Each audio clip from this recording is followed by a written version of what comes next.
വചനമേ നിത്യജീവന്റെ ആധാരമേ, രക്ഷയേകിടും സത്യമാർഗമേ, എന്റെ ആത്മാവിനാശ്വാസമേ. വചനം വചനം വചനം. 2 ദിനവൃത്താന്തം 22-ാം അധ്യായം. ജെറുസലേം നിവാസികൾ അവന്റെ ഇളയ പുത്രനായ അഹസിയായെ അവന്റെ സ്ഥാനത്ത് രാജാവാക്കി. കാരണം മൂത്തവരെയെല്ലാം അറബികളോടുകൂടെ പാളയത്തിലേക്ക് വന്ന സൈന്യം വധിച്ചിരുന്നു. അങ്ങനെ യെഹോറാമിന്റെ പുത്രൻ അഹസിയ യൂദയായുടെ രാജാവായി. ഭരണം ആരംഭിക്കുമ്പോൾ അഹസിയായ്ക്ക് 42 വയസ്സായിരുന്നു. അവൻ ജെറുസലേമിൽ 1 വർഷം ഭരിച്ചു. ഓമ്രിയുടെ പുത്രിയായിരുന്ന അവന്റെ അമ്മയുടെ പേര് അത്താലിയ എന്നാണ്. അവനും ആഹാബ് ഭവനത്തിന്റെ മാർഗങ്ങളിൽ ചരിച്ചു. കാരണം അവന്റെ അമ്മ അവനെ തിന്മയായത് ചെയ്യാൻ ഉപദേശിച്ചിരുന്നു. ആഹാബ് ഭവനത്തെ പോലെ കർത്താവിന്റെ ദൃഷ്ടികളിൽ അവൻ തിന്മ പ്രവർത്തിച്ചു. കാരണം അവന്റെ പിതാവിന്റെ മരണത്തിന് ശേഷം അവനുണ്ടായിരുന്ന ഉപദേഷ്ടാക്കൾ അവന്റെ നാശത്തിനുള്ളവരായിരുന്നു. അവരുടെ ഉപദേശം അനുസരിച്ച് അവനും നടന്നു. ഇസ്രായേൽ രാജാവായിരുന്ന ആഹാബിന്റെ പുത്രൻ യഹോറാമിനോടുകൂടെ റാമോത്ത് ഗിലിയാദിൽ ആരാം രാജാവായ ഹസായേലിനെതിരെ അവൻ യുദ്ധത്തിനു പോയി. റാമക്കാർ യോറാമിനെ പ്രഹരിച്ചു. റാമായിൽ വെച്ച് ആരാം രാജാവായ ഹസായേലുമായുള്ള യുദ്ധത്തിൽ തനിക്ക് പ്രഹരമേറ്റതിന്റെ മുറിവുകൾ സൗഖ്യമാക്കാൻ അവൻ ജസ്രേലിലേക്ക് മടങ്ങി. യൂദാ രാജാവായ യഹോറാമിന്റെ മകൻ അഹസിയ ആഹാബിന്റെ പുത്രൻ യഹോറാം രോഗിയായതിനാൽ അവനെ സന്ദർശിക്കാൻ ജസ്രേലിൽ ചെന്നു. യോറാമിനെ സന്ദർശിക്കാൻ പോകുന്നത് അഹസിയുടെ നാശമാകണമെന്നത് ദൈവഹിതമായിരുന്നു. ആ യാത്രയിൽ ആഹാബ് ഭവനത്തെ നശിപ്പിക്കാൻ കർത്താവ് അഭിഷേകം ചെയ്തിരുന്നവനും നിംഷിയുടെ മകനുമായ യേഹൂവിനെതിരെ അവൻ യഹോറാമിനോടൊത്ത് പോയി. ആഹാബ് ഭവനത്തിനെതിരെ ന്യായവിധി നടത്തിയപ്പോൾ യേഹൂ അഹസിയായ്ക്ക് ശുശ്രൂഷ ചെയ്തിരുന്ന യൂദാ പ്രഭുക്കന്മാരെയും അഹസിയായുടെ സഹോദരന്മാരുടെ പുത്രന്മാരെയും നേരിടുകയും അവരെ വധിക്കുകയും ചെയ്തു. അവർ അഹസിയായെ അന്വേഷിച്ച് പിടികൂടി. അവൻ സമരിയായിൽ ഒളിച്ചിരിക്കുകയായിരുന്നു. അവർ അവനെ യേഹൂവിന്റെ അടുക്കിലേക്ക് കൊണ്ടുചെന്ന് വധിച്ചു. തന്റെ പൂർണ്ണ ഹൃദയത്തോടെ കർത്താവിനെ അന്വേഷിച്ച യഹോഷാഫാത്തിന്റെ പുത്രനാണ് അവൻ എന്ന് പറഞ്ഞുകൊണ്ട് അവർ അവനെ സംസ്കരിച്ചു. അങ്ങനെ ഭരണം തുടരാൻ കഴിവുള്ള ആരും അഹസിയ ഭവനത്തിൽ അവശേഷിച്ചില്ല. തന്റെ പുത്രൻ മരിച്ചെന്ന് കണ്ടപ്പോൾ അഹസിയയുടെ അമ്മ അത്താലിയ എഴുന്നേറ്റ് യൂദാ കുടുംബത്തിന്റെ ഓരോ രാജസന്തതിയെയും ഇല്ലാതാക്കി. എന്നാൽ കൊല്ലപ്പെടാൻ പോയ രാജകുമാരന്മാരുടെ ഇടയിൽ നിന്ന് അഹസിയ മകൻ യോവാഷിനെ രാജകുമാരിയായ യെഹോഷാബെയാത്തിന്റെ അടുത്ത് ആയയോടൊപ്പം ഒരു ശയനമുറിയിൽ കിടത്തി. യെഹോഷാബെയാത്ത് യഹോറാം രാജാവിന്റെ മകളും പുരോഹിതനായ യഹോയാദയുടെ ഭാര്യയും അഹസിയായുടെ സഹോദരിയുമായിരുന്നു. അവൾ യോവാഷിനെ അത്താലിയയുടെ മുമ്പിൽ നിന്ന് ഒളിപ്പിച്ചതുകൊണ്ട് അവൾക്ക് അവനെ വധിക്കാനായില്ല. അവൻ അവരോടുകൂടെ ദേവാലയത്തിൽ 6 വർഷം ഒളിവിലായിരുന്നു. അത്താലിയ നാട്ടിൽ വാഴുകയായിരുന്നു. 2 ദിനവൃത്താന്തം 23-ാം അധ്യായം. എന്നാൽ 7-ാം വർഷം യഹോയാദ പ്രബലനായി.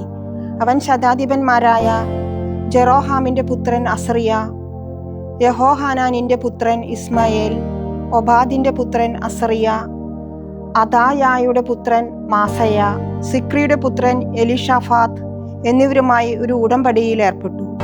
അവർ യൂദായിൽ ചുറ്റി സഞ്ചരിച്ച് യൂദായുടെ എല്ലാ പട്ടണങ്ങളിൽ നിന്നും ലേവായരെയും ഇസ്രായേലിലെ പിതാക്കന്മാരുടെ തലവന്മാരെയും ഒരുമിച്ച് കൂട്ടി. അവർ ജെറൂസലേമിലേക്ക് വന്നു. സമൂഹം മുഴുവൻ ദേവാലയത്തിൽ വെച്ച് രാജാവുമായി ഒരു ഉടമ്പടി ചെയ്തു. അവൻ അവരോട് പറഞ്ഞു, ദാവീദിന്റെ പുത്രന്മാരെ കുറിച്ച് കർത്താവ് അരുൾ ചെയ്തിരുന്നത് പോലെ ഇതാ രാജകുമാരൻ ഭരണം നടത്തും. നിങ്ങൾ ചെയ്യേണ്ട കാര്യം ഇതാണ്: സാപത്തിൽ ശുശ്രൂഷയ്ക്ക് പ്രവേശിക്കുന്ന പുരോഹിതന്മാരും ലേവായരുമായ നിങ്ങളിൽ 1/3 ഭാഗം കവാടപാലകരായിരിക്കണം. 1/3 ഭാഗം രാജകൊട്ടാരത്തിലും 1/3 ഭാഗം അടിസ്ഥാന കവാടത്തിലുമായിരിക്കണം. ജനമെല്ലാം കർത്തൃഭവനത്തിന്റെ അങ്കണങ്ങളിലും ആയിരിക്കണം. പുരോഹിതന്മാരും ശുശ്രൂഷിക്കുന്ന ലേവായരുമല്ലാതെ മറ്റാരും കർത്തൃഭവനത്തിൽ പ്രവേശിക്കരുത്. അവർ ശുദ്ധിയുള്ളവരായതിനാൽ അവർക്ക് പ്രവേശിക്കാം. എന്നാൽ ജനങ്ങളെല്ലാം കർത്താവിൻ്റെ നിർദ്ദേശങ്ങൾ പാലിക്കണം. ലേവായരിൽ ഓരോരുത്തരും തൻ്റെ കയ്യിൽ തൻ്റെ ഉപകരണങ്ങളുമായി രാജാവിന് ചുറ്റും നിരക്കണം. ആലയത്തിലേക്ക് കടക്കുന്നവൻ കൊല്ലപ്പെടണം. രാജാവ് അകത്തു വരുമ്പോഴും പുറത്തു പോകുമ്പോഴും നിങ്ങൾ അവനോടൊപ്പം ഉണ്ടായിരിക്കണം. ലേവായരും യൂദാ മുഴുവനും പുരോഹിതനായ യഹോയാദ കൽപ്പിച്ചതുപോലെയെല്ലാം ചെയ്തു. സാബത്തിൽ ശുശ്രൂഷയ്ക്ക് വരുന്നവരും സാബത്തിൽ ശുശ്രൂഷയ്ക്ക് പോകുന്നവരുമായ തങ്ങളുടെ ആളുകളെ അവർ ഓരോരുത്തരും ഒപ്പം നിർത്തി. കാരണം യഹോയാദ പുരോഹിതൻ ഗണങ്ങളെ പിരിച്ചുവിട്ടിട്ടില്ലായിരുന്നു. ദാവീദ് രാജാവിൻ്റെതായി ദേവാലയത്തിൽ ഉണ്ടായിരുന്ന കുന്തങ്ങളും വലിയ പരിചകളും ചെറിയ പരിചകളും പുരോഹിതനായ യഹോയാദ ശതാധിപന്മാരെ ഏൽപ്പിച്ചു. ജനത്തെ മുഴുവൻ അവൻ ആലയത്തോടും ബലിപീഠത്തോടും ചേർത്ത് രാജാവിന് ചുറ്റുമായി നിർത്തി. ഓരോരുത്തനും അവനവൻ്റെ കയ്യിൽ ആയുധവുമായാണ് ആലയത്തിൻ്റെ വലതുവശത്ത് നിന്ന് ഇടതുവശം വരെ നിന്നത്. അനന്തരം അവർ രാജകുമാരനെ പുറത്തു കൊണ്ടുവന്ന് അവന് കിരീടവും അധികാരപത്രവും നൽകിക്കൊണ്ട് അവനെ രാജാവായി വാഴിച്ചു. യഹോയാദയും അവൻ്റെ പുത്രന്മാരും അവനെ അഭിഷേകം ചെയ്തു. അവർ ഉദ്ഘോഷിച്ചു, രാജാവ് നീണാൾ വാഴട്ടെ. ജനം ഓടുന്നതിൻ്റെയും രാജാവിനെ സ്തുതിക്കുന്നതിൻ്റെയും ആരവം കേട്ടപ്പോൾ അത്താലിയ കർത്തൃഭവനത്തിൽ ജനത്തിൻ്റെ അടുത്തേക്ക് ചെന്നു. അവൾ നോക്കിയപ്പോൾ അതാ രാജാവ് കവാടത്തിൽ അതിൻ്റെ തൂണിനരികെ നിൽക്കുന്നു. പ്രഭുക്കന്മാരും കാഹളക്കാരും രാജാവിനോട് ചേർന്ന് നിൽക്കുന്നു. ദേശത്തെ ജനമെല്ലാം ആഹ്ലാദിക്കുകയും കാഹളമൂതുകയും ചെയ്യുന്നു. ഗായകർ സംഗീത ഉപകരണങ്ങൾ ഉപയോഗിക്കുകയും സ്തുതിക്കാൻ നേതൃത്വം നൽകുകയും ചെയ്യുന്നു. അപ്പോൾ അത്താലിയ തൻ്റെ വസ്ത്രങ്ങൾ വലിച്ചു കീറിക്കൊണ്ട് പറഞ്ഞു, ഗൂഢാലോചന, ഗൂഢാലോചന.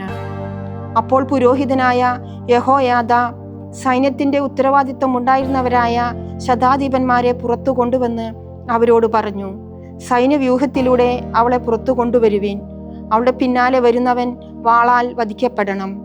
കർത്താവിൻ്റെ ആലയത്തിൽ വെച്ച് അവളെ കൊല്ലരുത് എന്ന് പുരോഹിതൻ പറഞ്ഞു. അങ്ങനെ അവർ അവളുടെ കരങ്ങൾ ബന്ധിച്ചു.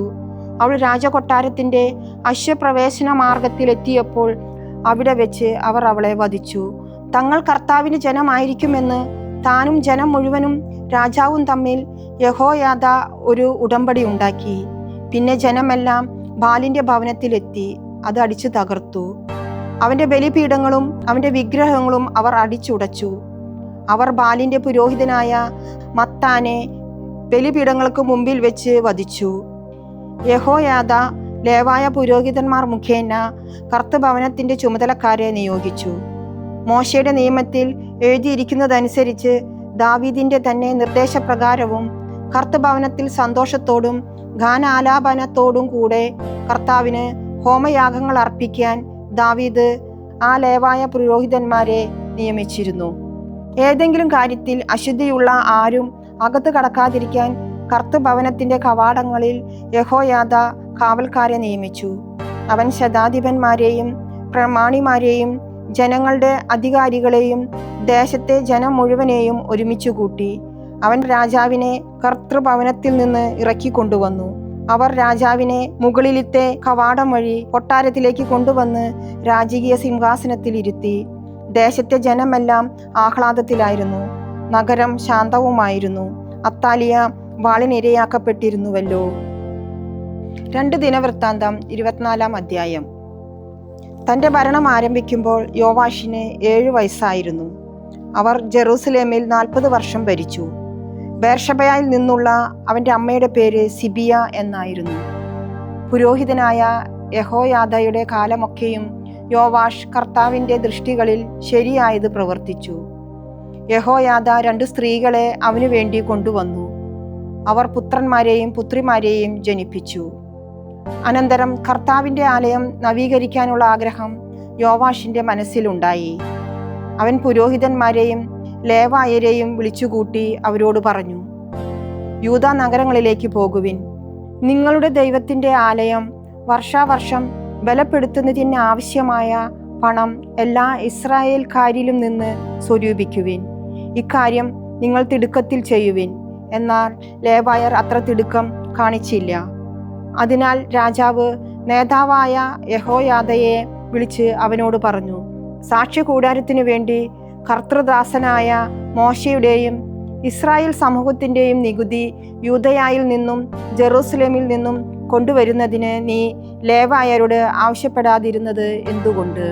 എന്തെന്നാൽ ദുഷ്ടയായ അത്താലിയായുടെ മക്കൾ ദേവാലയത്തിന് കേടുവരുത്തിയതുകൂടാതെ കർത്താവിൻ്റെ ആലയത്തിൻ്റെ വിശുദ്ധ വസ്തുക്കളെല്ലാം ബാൽ ദേവന്മാർക്ക് അർപ്പിക്കുകയും ചെയ്തിരുന്നു. രാജാവ് നിർദ്ദേശിച്ചതനുസരിച്ച് അവർ ഒരു പെട്ടി ഉണ്ടാക്കി കർത്താവിൻ്റെ ആലയത്തിന് പുറത്ത് വാതിൽക്കൽ സ്ഥാപിച്ചു. മരുഭൂമിയിൽ വെച്ച് ദൈവത്തിൻ്റെ ദാസനായ മോശ ഇസ്രായേലിൻ്റെ മേൽ നിശ്ചയിച്ച നികുതി കർത്താവിന് കൊണ്ടുവരണമെന്ന് യൂദയായിലും ജെറൂസലേമിലും അവർ അറിയിപ്പ് നൽകി. എല്ലാ പ്രഭുക്കന്മാരും ജനം മുഴുവനും സന്തോഷിക്കുകയും അത് കൊണ്ടുവന്ന് പെട്ടി നിറയുവോളം നിക്ഷേപിക്കുകയും ചെയ്തു. ലേവായർ വഴി പെട്ടി രാജാവിൻ്റെ ഉദ്യോഗസ്ഥരുടെ പക്കൽ എത്തിക്കുന്ന സമയത്ത് ധാരാളം പണമുണ്ടെന്ന് കണ്ടിരുന്ന പക്ഷം രാജാവിൻ്റെ കാര്യദർശി പ്രധാന പുരോഹിതൻ്റെ ഉദ്യോഗസ്ഥരോടൊപ്പം വരികയും അവർ പെട്ടി ശൂന്യമാക്കുകയും അതെടുത്ത് അതിൻ്റെ സ്ഥാനത്തേക്ക് തിരിച്ചു കൊണ്ടുവരികയും ചെയ്തിരുന്നു. ദിവസേന അവർ അങ്ങനെ ചെയ്യുകയും ധാരാളം പണം ശേഖരിക്കുകയും ചെയ്തു. രാജാവും യഹോയാദയും അത് കർത്താവിൻ്റെ ആലയത്തിൻ്റെ നിർമ്മാണ പ്രവൃത്തി ചെയ്യുന്നവനെ ഏൽപ്പിച്ചു.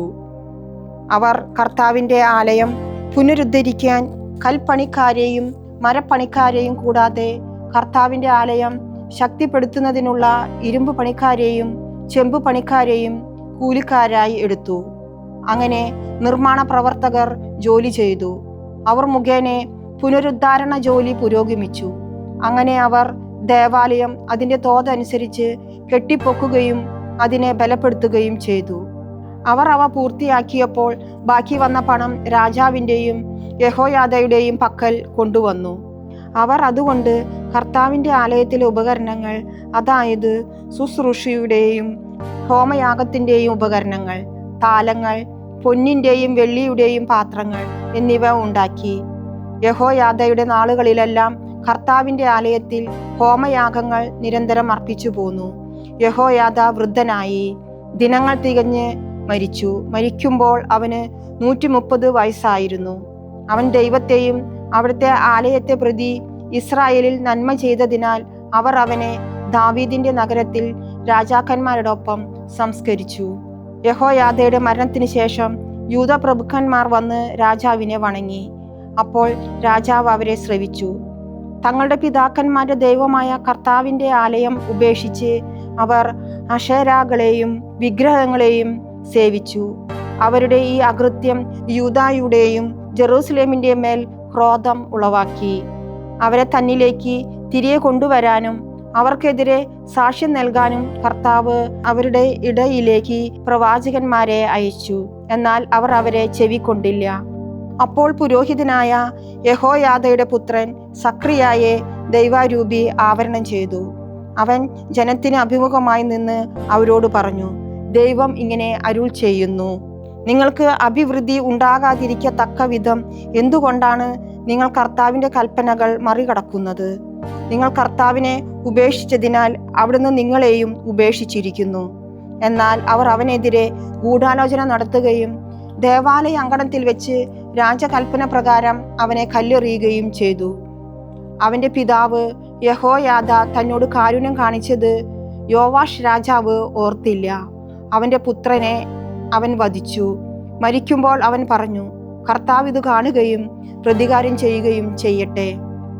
വർഷാവസാനത്തിൽ ആരാം സൈന്യം അവനെതിരെ കയറി വന്നു. അവർ യൂദായിലും ജെറൂസലേമിലും എത്തി ജനത്തിൽ നിന്നുള്ള പ്രമാണികളെയെല്ലാം ഇല്ലാതാക്കുകയും തങ്ങളുടെ കൊള്ള വസ്തുക്കളെല്ലാം ദമാസ്കസ് രാജാവിന് അയച്ചു കൊടുക്കുകയും ചെയ്തു. ആരാം സൈന്യം കുറച്ച് ആളുകളുമായാണ് വന്നതെങ്കിലും കർത്താവ് വളരെ വലിയ ഒരു സൈന്യത്തെ ആ കൂട്ടരുടെ കയ്യിൽ ഏൽപ്പിച്ചു കൊടുത്തു. കാരണം അവർ പിതാക്കന്മാരുടെ ദൈവമായ കർത്താവിനെ പരിത്യജിച്ചിരുന്നു. അങ്ങനെ അവർ യോവാഷിനെതിരെ ന്യായവിധി നടപ്പാക്കി. കഠിന രോഗത്തിൽ അവനെ ഉപേക്ഷിച്ച് അവൻ്റെ സേവകന്മാർ അവനിൽ നിന്ന് പിന്മാറിയപ്പോൾ അവർ അവനെതിരെ ഗൂഢാലോചന നടത്തി. അവർ പുരോഹിതനായ യഹോയാദയുടെ പുത്രന്റെ രക്തത്തെ പ്രതി അവനെ കിടക്കയിൽ വെച്ച് വധിച്ചു. അവൻ മരിച്ചു. അവർ അവനെ ദാവീദിന്റെ നഗരത്തിൽ സംസ്കരിച്ചു. എന്നാൽ അവർ അവനെ രാജാക്കന്മാരുടെ കല്ലറകളിൽ സംസ്കരിച്ചില്ല. അവനെതിരെ ഗൂഢാലോചന നടത്തിയവർ അമ്മോന്യയായ ഷിമയാത്തിന്റെ പുത്രൻ സബാദും മോവാബിയായ ഷിമറത്തിന്റെ പുത്രൻ യഹോസബാദുമായിരുന്നു. അവന്റെ പുത്രന്മാർ അവനെതിരെ ഉണ്ടായ അരുളപ്പാട്, ബാഹുല്യം, ദേവാലയത്തിന്റെ പുനർനിർമ്മാണം എന്നിവ ഇതാ രാജാക്കന്മാരുടെ പുസ്തകത്തിന്റെ വ്യാഖ്യാനത്തിൽ രേഖപ്പെടുത്തിയിരിക്കുന്നു. തത്സ്ഥാനത്ത് അവന്റെ പുത്രൻ അമസിയ രാജാവായി. യെശയ്യാ പ്രവാചകന്റെ പുസ്തകം 60-ാം അധ്യായം. ഉണർന്നു പ്രശോഭിക്കുക, എന്തെന്നാൽ നിന്റെ പ്രകാശം വന്നു ചേർന്നിരിക്കുന്നു. കർത്താവിന്റെ മഹത്വം നിന്റെ മേൽ ഉദിച്ചിരിക്കുന്നു. എന്തെന്നാൽ ഇതാ അന്ധകാരം ഭൂമിയെയും കാർമേഘം ജനപദങ്ങളെയും മൂടും. കർത്താവ് നിശ്ചയമായും നിന്റെ മേൽ ഉദിക്കുകയും അവിടുത്തെ മഹത്വം നിന്നിൽ ദൃശ്യമാവുകയും ചെയ്യും. ജനതകൾ നിന്റെ പ്രകാശത്തിലേക്കും രാജാക്കന്മാർ നിന്റെ ഉദയശോഭയിലേക്കും വരും. കണ്ണുകൾ ഉയർത്തി ചുറ്റും നോക്കി കാണുക. അവരെല്ലാം ഒരുമിച്ചുകൂടി നിന്റെ അടുത്തേക്ക് വന്നു കഴിഞ്ഞു. നിന്റെ പുത്രന്മാർ ദൂരെ നിന്ന് വരും, പുത്രിമാർ പക്ഷങ്ങളിൽ വഹിക്കപ്പെടും. അപ്പോൾ നീ കാണുകയും തേജസ്വിനിയാവുകയും ചെയ്യും. നിന്റെ മനസ്സ് ഭ്രമിച്ചു തുടുക്കും. കാരണം സമുദ്രത്തിന്റെ സമ്പത്ത് നിന്നിലേക്ക് തിരിയും, ജനതകളുടെ കരുത്ത് നിന്നിലേക്ക് വരും. ഒട്ടകങ്ങളുടെ ഒരു പറ്റം നിന്നെ മറയ്ക്കും. മിദിയാനിയിലെയും എഫയായിലെയും ഒട്ടകങ്ങൾ, ഷേബായിൽ നിന്നുള്ളവയെല്ലാം വരും. അവർ സ്വർണവും സുഗന്ധദ്രവ്യവും കൊണ്ടുവരും. കർത്താവിന്റെ സ്തുതികൾ പ്രഘോഷിക്കും. കേദാറിലെ ആട്ടിൻ പറ്റങ്ങളെല്ലാം നിന്നിലേക്ക് ചേർക്കപ്പെടും. നെബായോത്തിലെ മുട്ടാടുകൾ നിന്നെ സേവിക്കും. അവ എൻ്റെ ബലിപീഠത്തിൽ സ്വീകാര്യമാംവിധം കയറി വരും. എൻ്റെ ശ്രേഷ്ഠമായ ആലയത്തെ ഞാൻ മഹത്വപ്പെടുത്തും. മേഘത്തെ പോലെയും സ്വന്തം കിളിവാതിലുകളിലേക്ക് പ്രാവുകളെപ്പോലെയും പറക്കുന്ന ഇവർ ആരാണ്? തീർച്ചയായും തീരദേശങ്ങൾ എന്നെ കാത്തിരിക്കും. ദൈവമായ കർത്താവിൻ്റെ നാമത്തിനും ഇസ്രായേലിൻ്റെ പരിശുദ്ധനും വേണ്ടി വിദൂരത്ത് നിന്ന് നിന്റെ പുത്രന്മാരെ അവരുടെ സ്വർണവും വെള്ളിയും സഹിതം കൊണ്ടുവരുന്നതിന് താർഷീഷിലെ കപ്പലുകൾ മുൻപന്തിയിലുണ്ട്. കാരണം അവിടുന്ന് നിന്നെ മഹത്വീകരിച്ചിരിക്കുന്നു. വിദേശികൾ നിന്റെ മതിലുകൾ പണിയും, അവരെ രാജാക്കന്മാർ നിന്നെ സേവിക്കും. കാരണം എൻ്റെ കോപത്തിലാണ് ഞാൻ നിന്നെ പ്രഹരിച്ചത്, എന്നാൽ എൻ്റെ പ്രീതിയിൽ ഞാൻ നിന്നോട് കരുണ കാണിച്ചിരിക്കുന്നു. ജനതകളുടെ സമ്പത്തും നിരനിരയായി അവരുടെ രാജാക്കന്മാരെയും നിന്റെ അടുക്കൽ എത്തിക്കേണ്ടതിന് നിന്റെ കവാടങ്ങൾ രാപ്പകൽ സർവദാ തുറന്നിരിക്കുന്നു, ഒരിക്കലും അടയ്ക്കപ്പെടുകയില്ല. നിന്നെ സേവിക്കാത്ത ജനതയും രാജ്യവും നിശ്ചയമായും നശിക്കും.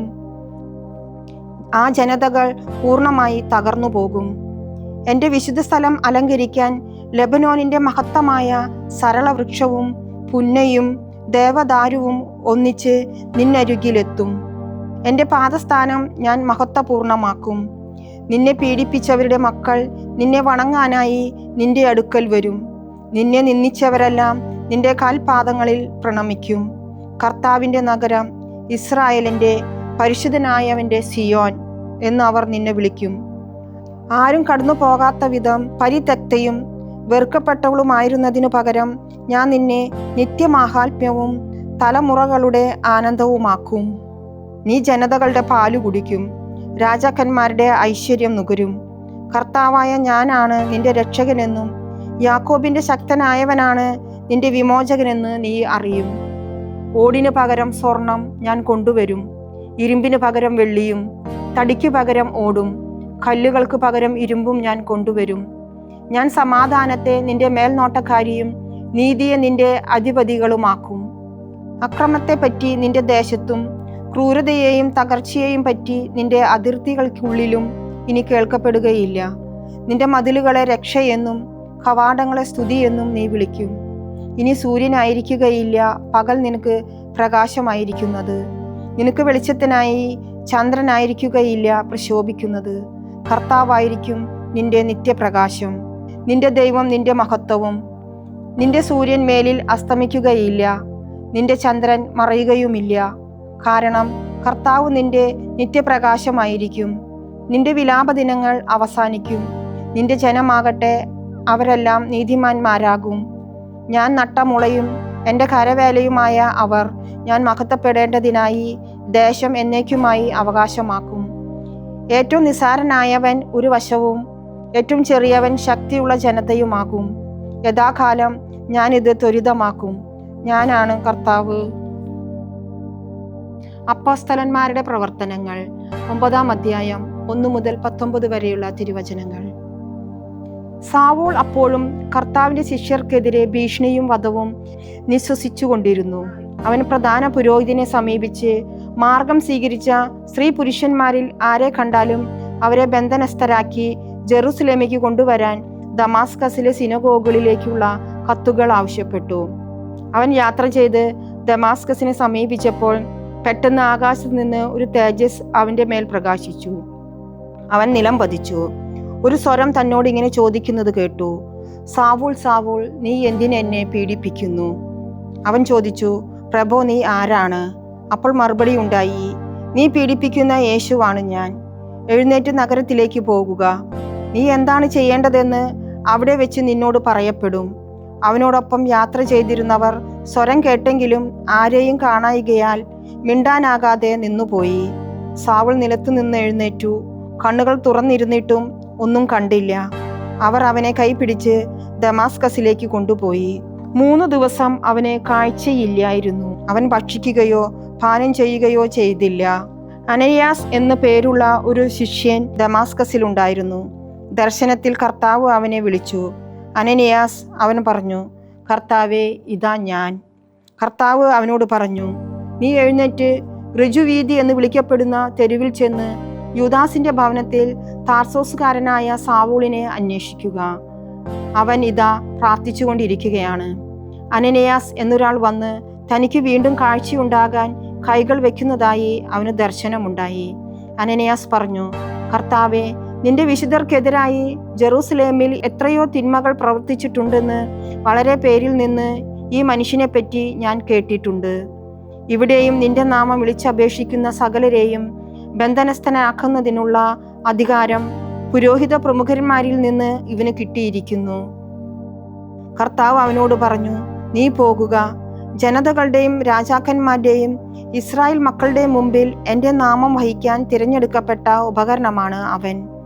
എൻ്റെ നാമത്തെ പ്രതി അവൻ എത്രമാത്രം സഹിക്കേണ്ടിയിരിക്കുന്നുവെന്ന് ഞാൻ അവന് കാണിച്ചു കൊടുക്കും.